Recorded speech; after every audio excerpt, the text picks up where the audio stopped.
Harry Potter, l'histoire de ce jeune sorcier a envoûté des millions de lecteurs. Mais derrière la magie se trouvent de vrais châteaux hantés et lieux magiques. Un monde où la sorcellerie fut un jour réalité, où des bêtes légendaires foulaient la terre et où les hommes étaient en quête d'immortalité.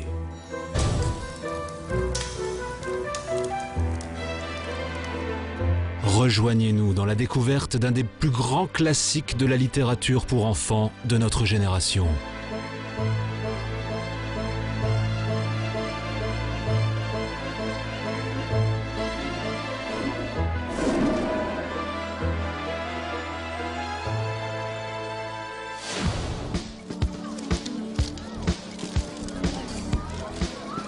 Plus de 250 millions d'exemplaires vendus dans le monde, une place de numéro 1 des ventes et dorénavant des films mythiques.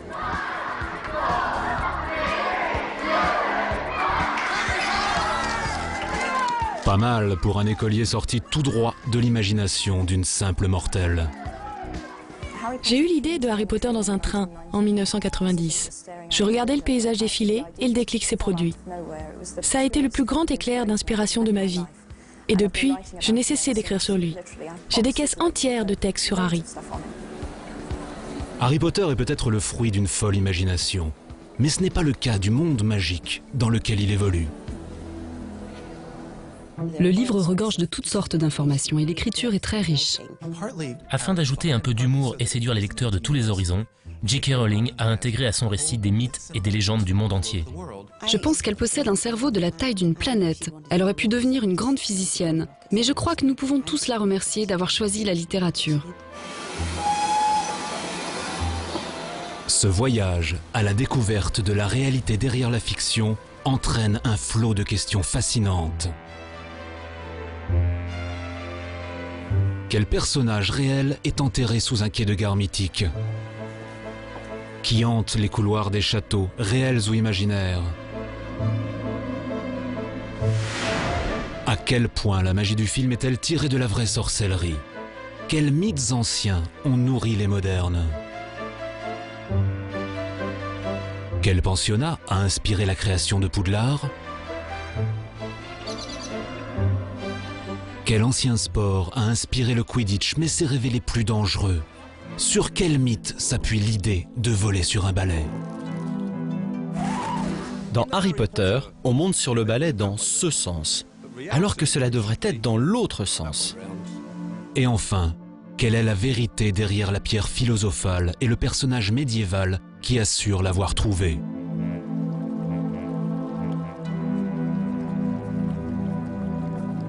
Notre voyage commence dans une gare londonienne ordinaire, mais un lieu très spécial pour Harry Potter. C'est dans la gare de King's Cross qu'Harry quitte le monde des Moldus pour un royaume de magie et d'aventure.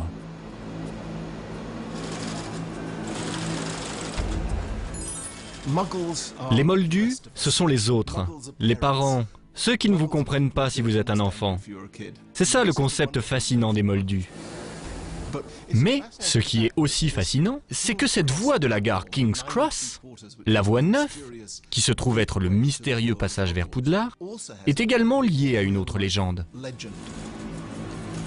Dans les sombres tunnels de la gare, interdit d'accès au public. Peut-être la créatrice d'Harry Potter connaît-elle la légende de la reine guerrière qui hante ces lieux. Tout comme Harry, elle se livra à une bataille sans merci contre les forces du mal.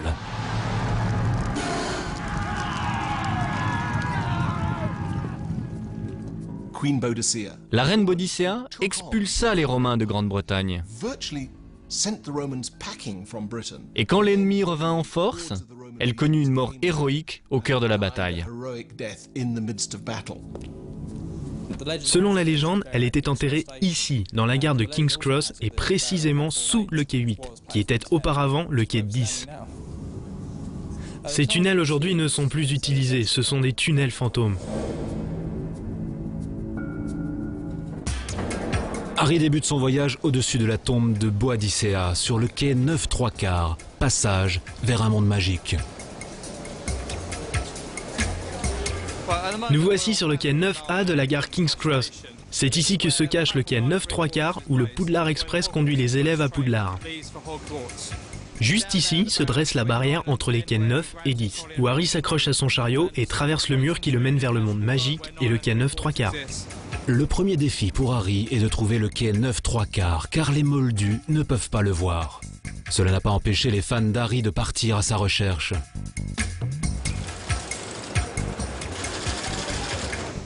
Les gens viennent des 4 coins du monde. Ils nous écrivent du Japon, de Corée, certains arrivent d'Australie, d'Asie, et ils veulent tous voir le quai 9 3/4.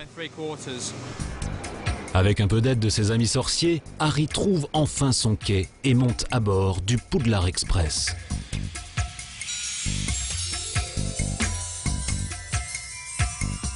Ainsi commence son merveilleux voyage vers la plus grande école de sorcellerie du monde.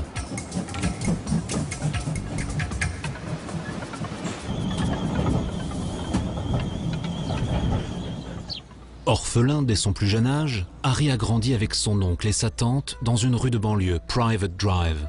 Une rue très banale, identique à celle dans laquelle J.K. Rowling a grandi. Nichols Lane, dans le village de Winterbourne, près de Bristol, a inspiré la maison de Harry. C'est ici que la jeune Joanna Kathleen Rowling jouait au magicien avec un garçon dont le nom deviendrait un jour célèbre. Mon nom de famille, c'est Potter. Je ne sais pas pourquoi, mais ça lui est resté. On a passé notre temps ensemble de nos 2 ans jusqu'à nos 7 ans. Ensuite, la famille de Joanne a déménagé. Je me souviens que Joanne avait toujours un livre avec elle. Elle passait son temps à lire. Nous étions 6 enfants et toujours ensemble car nos maisons étaient très proches les unes des autres. La plupart du temps, on jouait aux sorciers et aux sorcières. On s'asseyait tous en rond sur le sol comme autour d'un gros chaudron et c'était toujours Joanne qui lisait les sorts. Dans ce rituel, les lunettes étaient un accessoire indispensable du costume de sorcier.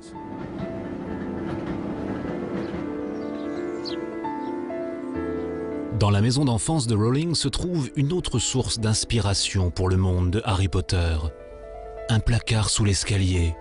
Il ressemble en tout point à la chambre attribuée à Harry par son oncle et sa tante, de cruels moldus qui haïssent la magie au point de ne jamais lui révéler que ses parents étaient des sorciers célèbres.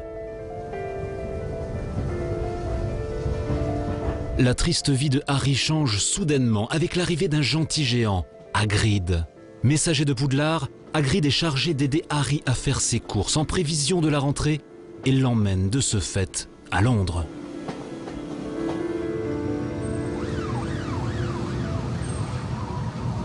C'est ici qu'il découvrira les prémices du monde magique caché dans le nôtre. Un côté secret de Londres qu'aucun moldu ne peut voir. Le chemin de traverse, situé dans les plus vieilles rues de la capitale et plus réaliste que J.K. Rowling ne saurait l'imaginer.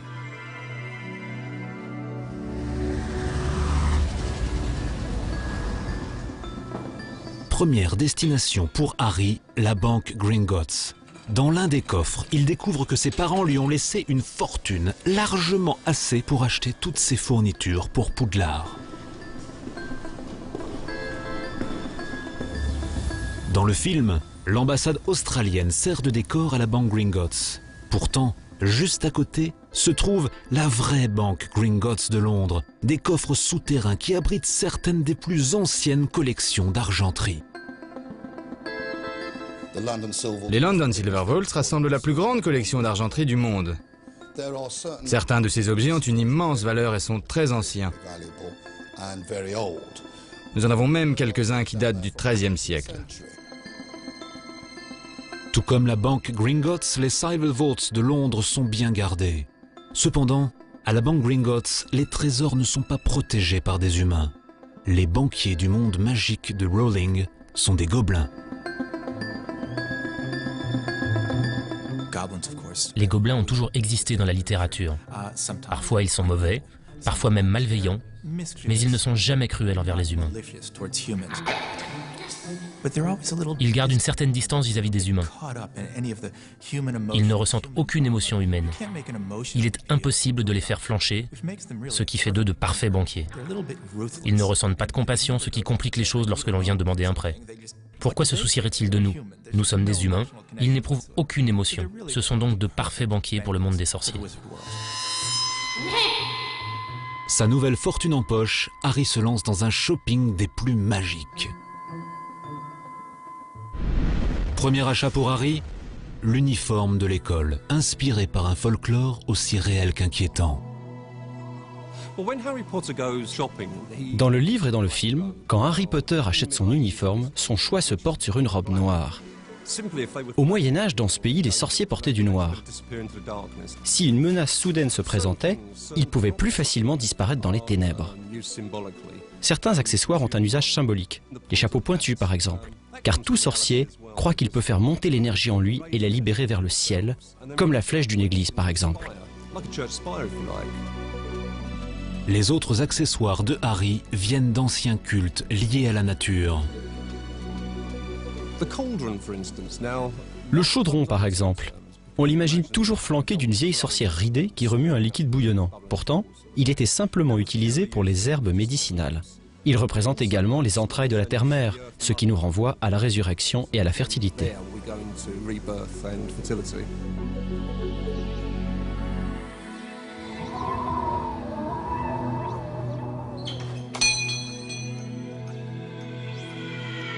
Harry achète les ingrédients secrets pour ses potions chez un herboriste.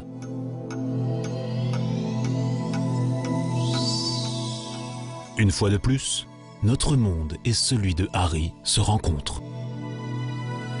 Certaines herbes achetées par Harry sont toujours utilisées aujourd'hui, comme nous l'explique l'herboriste Chris Hadley. L'herboristerie, c'est l'usage des plantes pour la médecine. C'est une tradition très ancienne et les plantes ont le même usage depuis des siècles. Mais la société change, alors l'utilisation des plantes change elle aussi. On ne les utilise plus de la même façon à cause des nouvelles maladies et des changements dans la société. Harry utilise notamment de la belladone, appelée aussi l'ombre de la mort, car en grande quantité, elle peut être vénéneuse. On dit que la belladone sert à créer des potions qui aident à voler, un mythe avec un soupçon de réalité. Les usages de la sorcellerie ont leurs racines dans les religions pré-chrétiennes, et ces religions étaient d'ordre chamanique. Souvent, les chamans envoyaient leur esprit dans l'autre monde. En ce qui concerne la belladone, on en faisait généralement une crème que l'on appliquait en massage. Avec ces narcotiques, la sorcière se transportait dans le monde des esprits où elle cherchait un remède pour son patient avant de revenir dans le monde réel. Harry se procure ensuite l'accessoire indispensable au parfait sorcier. En réalité, on utilise une baguette pour concentrer son énergie sur ce que l'on souhaite voir arriver. Son but est d'agir en tant qu'extension de notre propre psyché. J'utilise cette énergie, je la concentre dans mon corps et je l'extériorise à travers la baguette magique. Tout comme Harry, les sorciers choisissent leur baguette avec soin. Les gens choisissent différents bois, comme le noisetier ou le bouleau. Personnellement, je préfère le pin. Après une recherche approfondie, Harry trouve la baguette qui lui était destinée. Pour finir, Harry se procure son familier, un animal avec juste une touche de pouvoir magique. Voici une autre notion sortie tout droit des vraies traditions de la sorcellerie.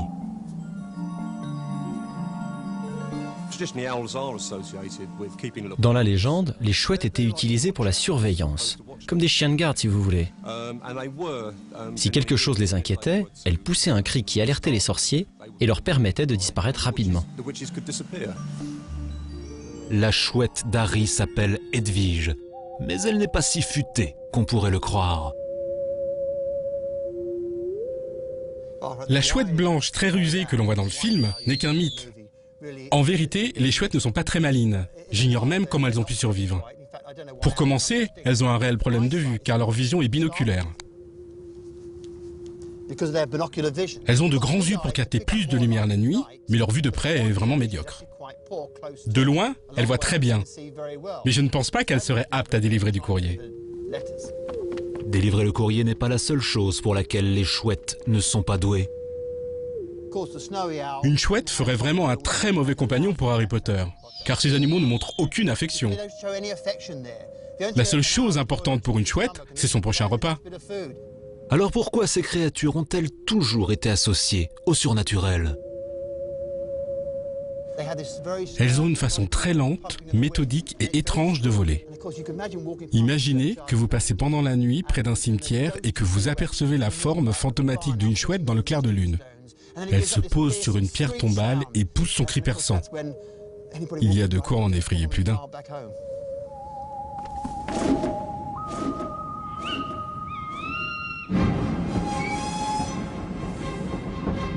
Son shopping enfin achevé, Harry est prêt à se lancer à la découverte du monde magique, tout comme nous. Les livres fonctionnent très bien à différents niveaux, ce qui explique leur succès auprès des enfants.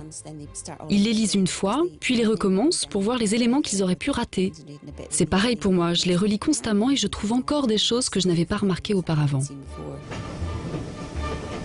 Alors que Harry voyage à bord du Poudlard Express, il passe devant Northumberland et l'un des châteaux hantés les plus célèbres d'Angleterre. C'est ici qu'erre un fantôme qui a trouvé sa place dans le monde de Harry Potter. La Dame en gris, The Grey Lady, un spectre qui hante les couloirs fictionnels de Poudlard, mais aussi les couloirs bien réels du château Chillingham, comme nous l'explique Cyril Robson.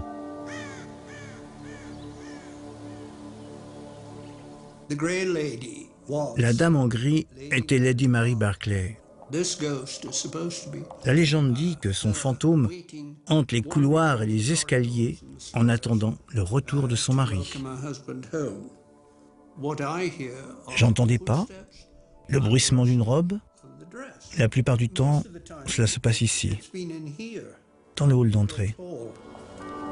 Côtoyer des fantômes n'est pas aussi facile dans notre monde que dans celui de Harry. Je n'ai jamais vu de fantôme.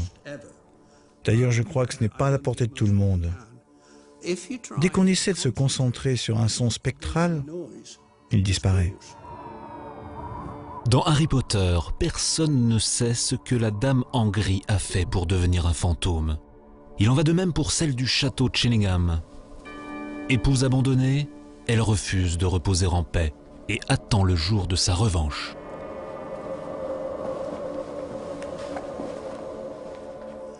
Son mari l'a quittée. En fait, il est parti avec sa sœur et l'a laissée seule avec son bébé. Depuis, son fantôme hante les couloirs en attendant le retour de son mari. J'ignore quel genre d'accueil elle lui réserve. Mais d'après sa réputation, je ne crois pas qu'elle l'attendra les bras ouverts. La Dame en gris de Chillingham aurait-elle pu inspirer J.K. Rowling pour la Dame en gris de Poudlard? Elle a une approche très particulière de ce genre d'information, presque inconsciente. Il serait dur pour elle d'affirmer qu'elle pensait bien à la Dame en gris. D'ailleurs, je doute qu'elle le reconnaisse spontanément. Elle a vraiment cette faculté incroyable d'observer et d'enregistrer des informations dans sa tête et de les faire réapparaître naturellement plus tard, comme c'est le cas ici. Je crois que la fascination pour les fantômes est due au fait qu'ils sont un pont entre la vie et la mort. Il s'agit là d'un mystère que tout le monde veut résoudre. Ils sont aussi délicieusement effrayants. Les enfants adorent se raconter des histoires de fantômes. Les adultes adorent en écouter. Et ce qui est fantastique avec les fantômes de Poudlard, c'est qu'on peut dialoguer avec eux. Comme avec Peeves, l'esprit frappeur, qui agace constamment Harry et ses amis. Une tasse de thé. Attrape-moi si tu peux. Peeves est l'esprit frappeur classique que l'on trouve souvent dans des endroits comme Chillingham. Il constitue un autre lien entre le monde magique de Harry Potter et le nôtre. Mais ce n'est pas le dernier.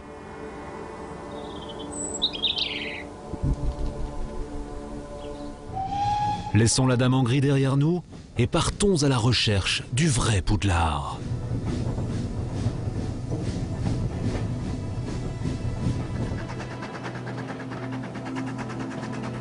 Nous passons devant la gare de Gothland Steam dans le Yorkshire, utilisée dans le film pour représenter la gare de Préolard.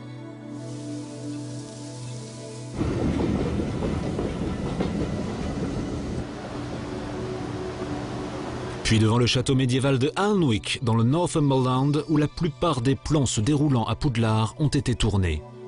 Mais où est donc censée se trouver l'école de Harry ?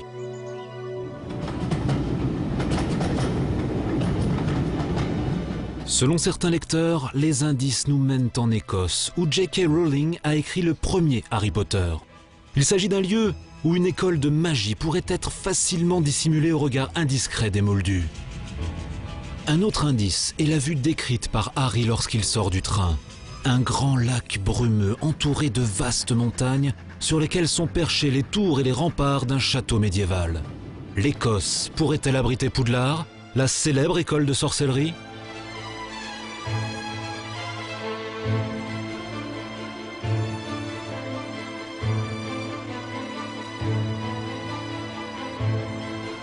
Dans les lointains Highlands, une région ancrée dans la sorcellerie, s'élève une école offrant d'étonnants points communs avec Poudlard. Un lieu mystérieux, truffé de passages secrets, construit par un vrai magicien.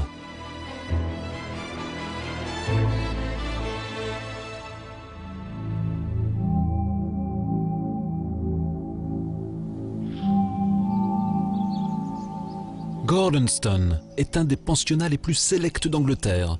Il compte parmi ses anciens élèves le prince Charles, et ses traditions sont aussi anciennes que la royauté elle-même. À l'origine, l'école appartenait à Sir Robert Gordon, un sorcier du XVIIe siècle qui, contrairement à Harry et ses amis, n'avait aucun scrupule à pratiquer la magie noire.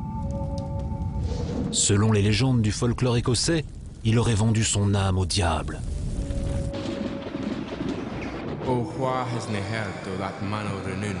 The wizard, Sir Robert O'Gortonstoun, the wise as a warlocks, the Murrayshire chiel, the despot O'Duffus, and Freena the Deal, the man whom the folks o' wild Murrayshire feared, the man whom the friends o' wild Satan revered. Oh, never to mortal evil renown, like that o' Sir Robert O'Gortonstoun. Il faut garder en mémoire que nous sommes dans une région connue pour ses fantômes et ses événements surréalistes. Gordon compte pour beaucoup dans cet état de fait. On l'appelait le magicien, car juste sous la pièce où nous nous trouvons, il y avait le laboratoire qu'il occupa pendant 7 ans. Après 7 ans de travail acharné, il réussit enfin à créer une salamandre, un lézard sorti du feu qui lui donna quelques-uns des secrets de la vie.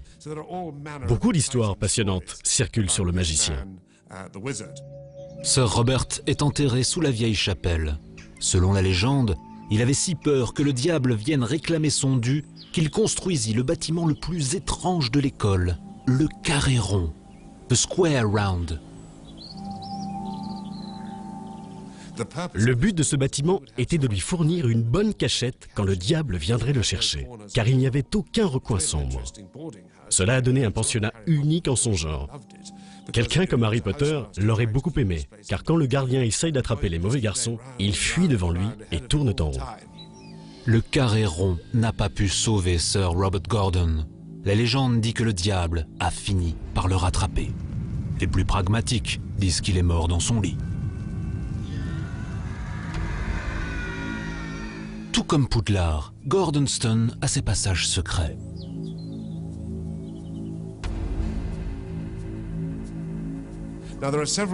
Il existe plusieurs histoires intéressantes sur les passages secrets.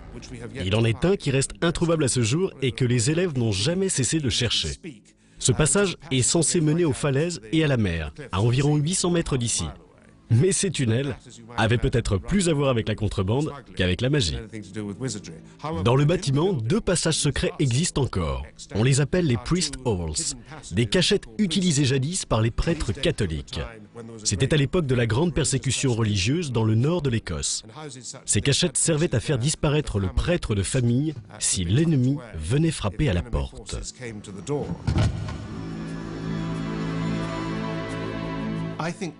L'idée géniale qu'a eue J.K. Rowling, c'est d'utiliser comme décor un pensionnat britannique traditionnel.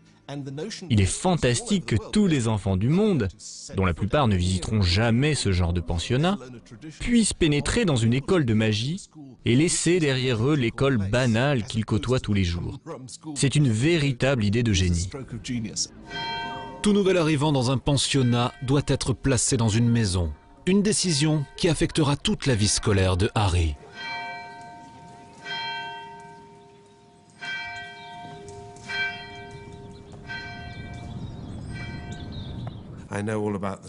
Je connais très bien le choix-peau de Poudlard. Il me semble être une façon très divertissante de prendre ses décisions. Beaucoup de gens dans le monde doivent penser qu'ici, à Gordonstown, les choses se passent de la même façon que nous avons nous aussi un choix-peau. Mais en fait, vous avez le choix-peau devant vous. Les parents peuvent exprimer une préférence quant au lieu où iront leurs enfants, mais c'est le directeur qui, en dernier lieu, prend cette décision. Il est très important de ne pas regrouper le même type d'élèves dans une maison. Alors, je lis leur dossier, j'apprends à les connaître avant leur arrivée, et après seulement, je décide que tel élève ira dans telle maison. Comme à Poudlard, les élèves sont par la suite très fidèles et loyaux envers leur maison.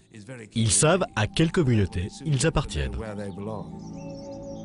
À Poudlard, les membres d'une maison sont très connus, les Serpentards. Harry a failli les rejoindre. Les Serpentards ne sont vraiment pas des gens très sympathiques.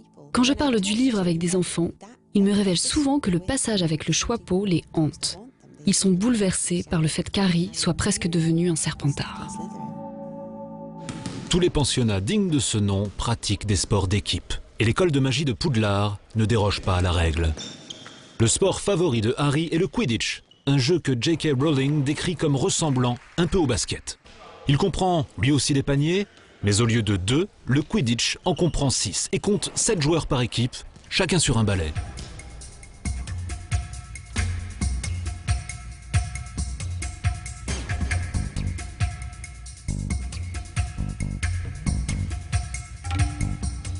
Au lieu d'une balle, le Quidditch en compte 4. La plus importante est le swaffle. 2 autres balles, appelées les cognards, ne servent pas à marquer, mais à faire tomber les joueurs de leur balai. Chaque équipe comporte 2 joueurs, appelés les batteurs, dont la seule mission est d'éloigner les cognards avec de longues battes.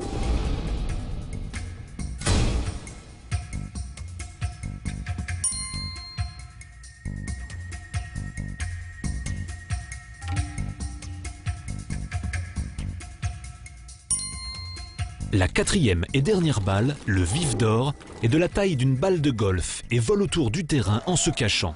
C'est la mission de l'attrapeur, le poste que Harry occupe, de le trouver et de s'en saisir.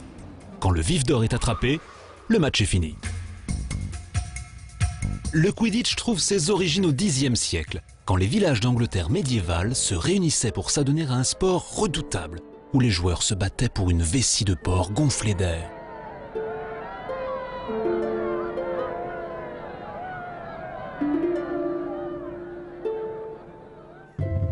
Près de Gordonstown, un ancien sport celtique, le shinty, est toujours populaire. Pratiqué avec un bâton appelé un caman et une petite balle dure, ce sport remonte à plusieurs milliers d'années.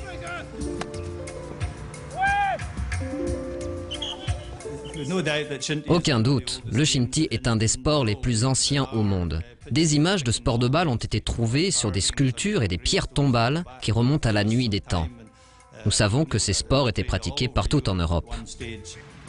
Le mot shinty date d'il y a bien longtemps. Il vient d'un terme gaélique, syntag, qui signifie bondir ou courir. Et caman signifie bâton tordu. De nos jours, ce sport n'est pas dangereux. Mais lorsque les Highlanders en faisaient un jeu de guerre, il pouvait être fatal. Oui, je crois qu'à l'époque, c'était un sport très dur. On dit que beaucoup de joueurs finissaient avec des membres cassés et le crâne ouvert. Les Highlands étaient régis par des clans et le chef aimait maintenir ses troupes prêtes pour la bataille. Mais s'il leur faisait pratiquer les exercices de guerre à l'épée, forcément il y avait des blessés et le chef perdait des hommes. Alors le shinty est devenu l'entraînement parfait.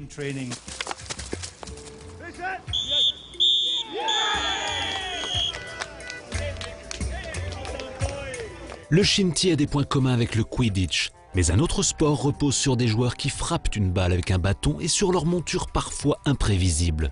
Le polo, sport favori du prince Charles, l'élève le plus célèbre de Gordonstown.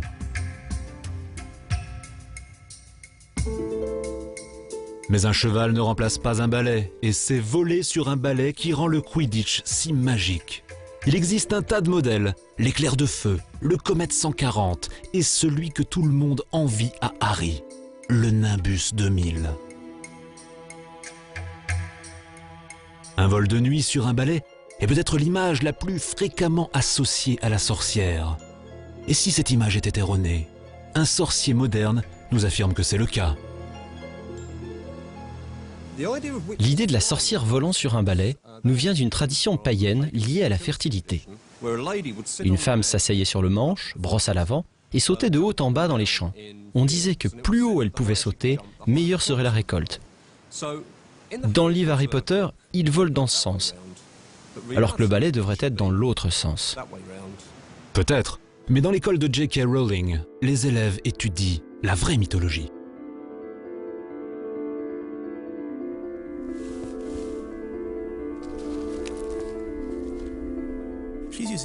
Elle utilise des thèmes et des éléments classiques, ce qui donne à ses romans un intérêt universel. Mais elle les emploie d'une façon qui lui est propre. Parmi les personnages qu'Harry étudie se trouve Circé, une sorcière puissante qui transforme les hommes en cochons dans l'une des plus grandes histoires jamais racontées, l'Odyssée.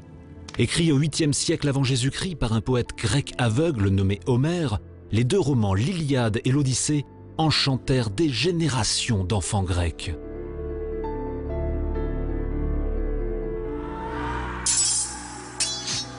Le voyage épique du héros Ulysse ressemble beaucoup à celui de Harry. Il a un but à atteindre, un nombre incroyable d'obstacles à surmonter, de monstres à affronter et à vaincre, de sorts auxquels résister, et tout ça sans perdre de vue son but. D'une certaine façon, Harry Potter est un Ulysse moderne. Les histoires de la Grèce antique sont une des plus grandes sources d'inspiration de J.K. Rowling. Les personnages des légendes grecques apparaissent souvent dans ses livres.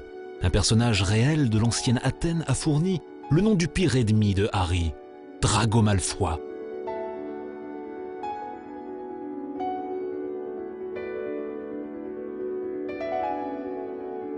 Célébré dans les cieux nocturnes comme la constellation du dragon, Drago était un législateur du 7e siècle avant Jésus-Christ, connu pour ses châtiments cruels, qui nous donnèrent par la suite le mot draconien.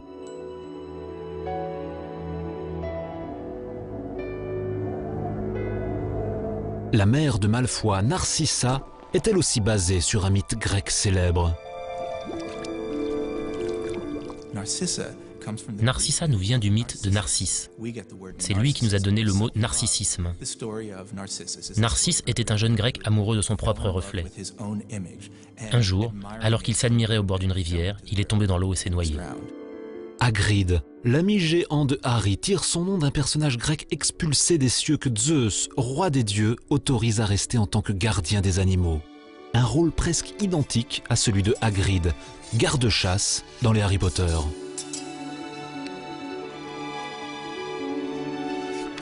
Une des missions de Hagrid, s'occuper de Touffu, le chien à 3 têtes qui garde le couloir interdit du 3e étage de Poudlard.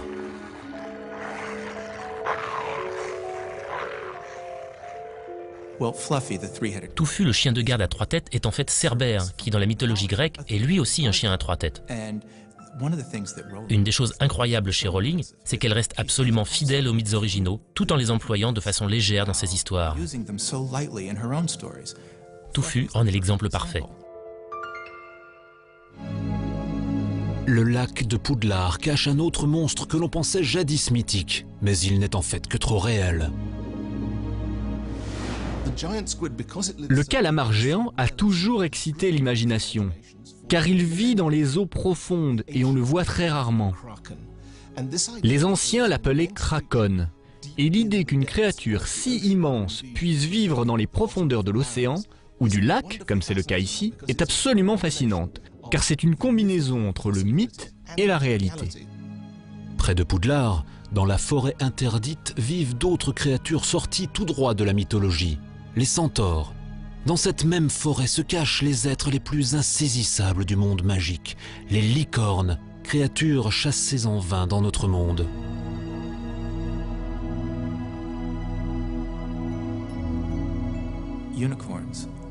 Dans les aventures de Harry, tout comme dans la mythologie, les licornes ne sont que pure bonté. Les peuples les ont cherchées pendant des siècles, car la légende veut que leurs cornes et leur sang aient des vertus médicinales. Cet aspect des licornes est pris en compte dans les livres.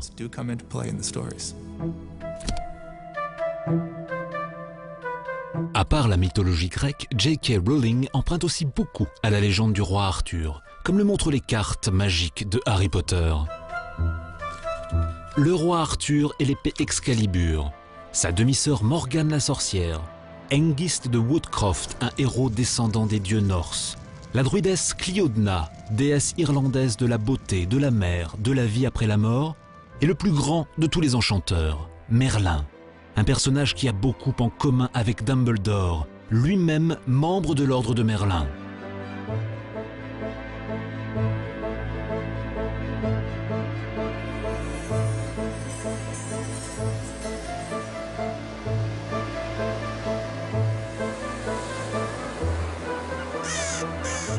Sur la côte des Cornouailles s'élève un château du XIIe siècle au nom légendaire, Tintagel.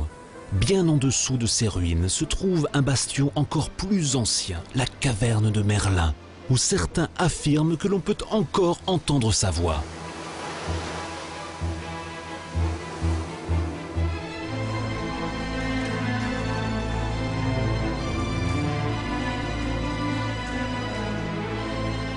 Le château Tintagel est le lieu où Merlin emmena le jeune roi Arthur après la mort de ses parents. Les similitudes entre Harry Potter et le roi Arthur sont nombreuses. On peut commencer par le fait que, comme le roi Arthur, Harry Potter est pris en charge par un magicien et quitte les membres de sa famille à cause du danger qu'il encourt. C'est exactement comme dans la légende du roi Arthur. On peut même aller plus loin. Tout comme Merlin enseigne à Arthur, Dumbledore apprend à Harry à développer ses propres pouvoirs magiques au sein de Poudlard. Accompagné de sa reine Guenièvre et de son meilleur chevalier Lancelot, Arthur unifia le royaume et construisit le majestueux Camelot. L'histoire de trois amis répercutée dans les aventures de Harry. Le fait que Ron, Hermione et Harry ressemblent à Arthur, Lancelot et Guenièvre offre un parallèle intéressant. C'est un chemin ouvert à toutes sortes de possibilités quant à la façon dont leurs relations se développeront. Arthur et ses chevaliers siégeaient autour d'une table ronde, symbole de leur égalité. Ensemble, ils se lancèrent dans la plus grande aventure, la quête du Saint Graal. Coupe sacrée utilisée par Jésus lors de la scène, le Graal était réputé pour ses pouvoirs miraculeux de guérison.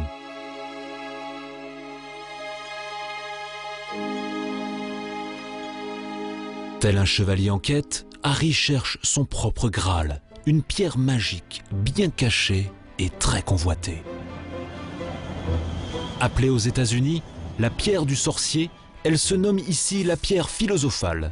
La mission de Harry est d'empêcher le cruel Voldemort de s'en emparer.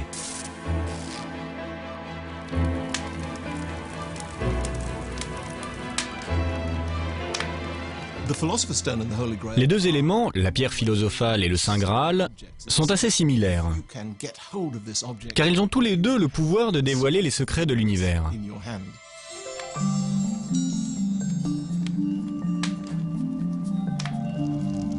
La pierre philosophale ne fait pas que transformer les objets en or, elle délivre aussi les secrets de l'immortalité. Les érudits croyant ardemment en son existence, on commença à la chercher dans l'ancienne Égypte. Beaucoup de nos connaissances sur la magie nous viennent d'Égypte. Ce pays joue un grand rôle dans le monde magique. Par exemple, l'idée même que les sorciers utilisent des baguettes vient d'Égypte. Commencée en Égypte, la quête de la pierre philosophale s'étendit en Europe. Au Moyen-Âge, la pierre devint l'obsession des premiers scientifiques appelés alchimistes. S'ils pouvaient créer la pierre magique, les alchimistes étaient sûrs de pouvoir transformer les métaux en or et de percer les secrets de l'immortalité.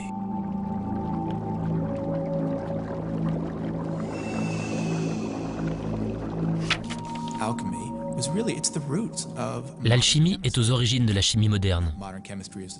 Pas celle qui se pratique avec des microscopes à électrons, mais la chimie qui expérimente les différentes réactions chimiques. Cet aspect-là est dérivé du travail des alchimistes.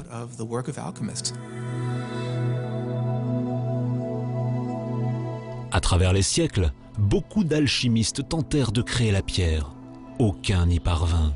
Puis, au XIVe siècle, un d'entre eux déclara avoir réussi. Il s'agit d'un autre personnage historique qui trouve sa place chez J.K. Rowling.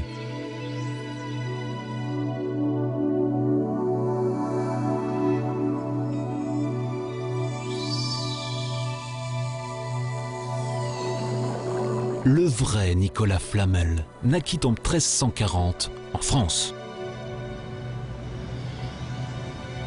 Il vécut à Paris, où une rue porte son nom. Très riche, il fit construire de nombreux abris pour les pauvres, dont l'un existe toujours. C'est aujourd'hui la plus vieille maison de Paris. Ici, grâce à sa générosité, les pauvres avaient droit à un repas, comme nous l'explique l'actuel propriétaire et restaurateur, Nadin Erkberg. Ce restaurant se trouve dans la maison construite en 1407 et c'est aujourd'hui la plus vieille maison de Paris. Avant, les gens venaient ici pour avoir un repas gratuit. Ils passaient une nuit, mais ce n'était pas vraiment gratuit. Ils devaient prier. Prier pour l'âme de Nicolas Flamel. Il recherchait toujours la connaissance. Il était obsédé par cela. Et une nuit, selon ses dires, un ange est apparu au pied de son lit et lui a dit qu'un livre viendrait à lui et qu'il contiendrait toute la sagesse humaine depuis les débuts de la civilisation.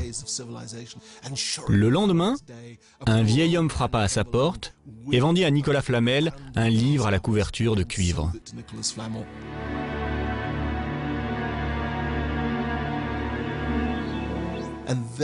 Durant les 20 années qui suivirent, Nicolas Flamel sillonna l'Europe afin de trouver une personne capable de traduire le livre.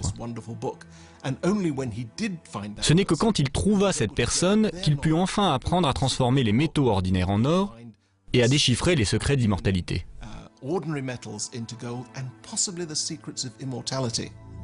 Au décès de Flamel en 1417, la rumeur se répandit qu'il avait trompé la mort en utilisant la pierre philosophale. Sa maison fut mise à sac par des Parisiens à la recherche de montagnes d'or. Ils ne trouvèrent rien. 200 ans plus tard, l'histoire de Flamel prit une tournure étrange.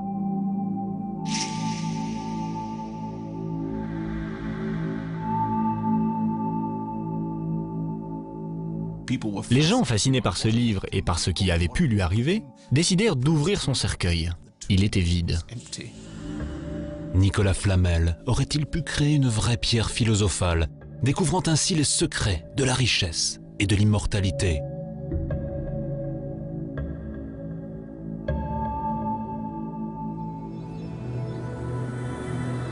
Jean Dubuis, qui habite près de Paris, est un alchimiste moderne qui a suivi les enseignements de Nicolas Flamel pendant 50 ans.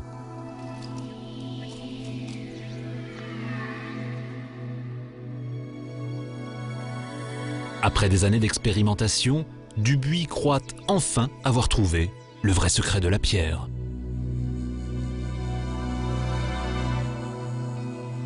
On a donné une mauvaise image dans le public, qui est la transmutation de différentes choses en or, donne une connaissance intérieure du monde, une connaissance spirituelle qui est inaccessible autrement, mais la transmutation, ça n'est pas le but, c'est le constat qu'on a atteint l'état intérieur qui correspondait au chemin.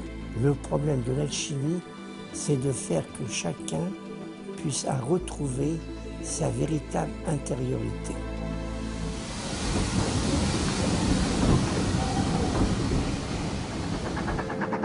Pour Harry Potter, la quête de la pierre philosophale est la première étape vers la quête de sa destinée. Un concept aussi ancien qu'Ulysse et aussi moderne qu'un héros de film d'action.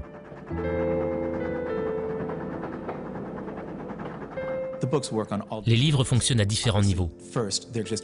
Ce sont bien sûr de grands romans d'aventure, de belles histoires avec un héros qui se cherche tout en luttant contre le mal, mais ce sont aussi de fabuleuses chasses au trésor littéraire. Nous avons tous un peu de Harry Potter en nous, car il n'est pas parfait. Parfois, il commet d'énormes erreurs, mais il veut toujours faire pour le mieux, même s'il ne se comporte pas toujours comme il le devrait. En utilisant des mythes et des légendes du monde entier, J.K. Rowling a su créer un monde bien à elle, un royaume enchanté qui unit les enfants à travers le monde. Ce que je trouve le plus fantastique dans le succès que connaît Harry Potter, c'est que tous les enfants du monde, quelle que soit leur culture, pensent la même chose. Ils sont excités et enchantés par les mêmes choses. C'est une communauté de fans répandue dans le monde entier, dont Harry Potter est le héros. Et je trouve cela formidable. Alors que la saga Harry Potter continue, les lecteurs peuvent s'attendre à découvrir d'autres liens avec notre propre monde de Moldus. Et tout comme la quête pour la pierre philosophale, si nous suivons les indices du monde magique de Harry, nous découvrirons peut-être la vraie magie dans le nôtre.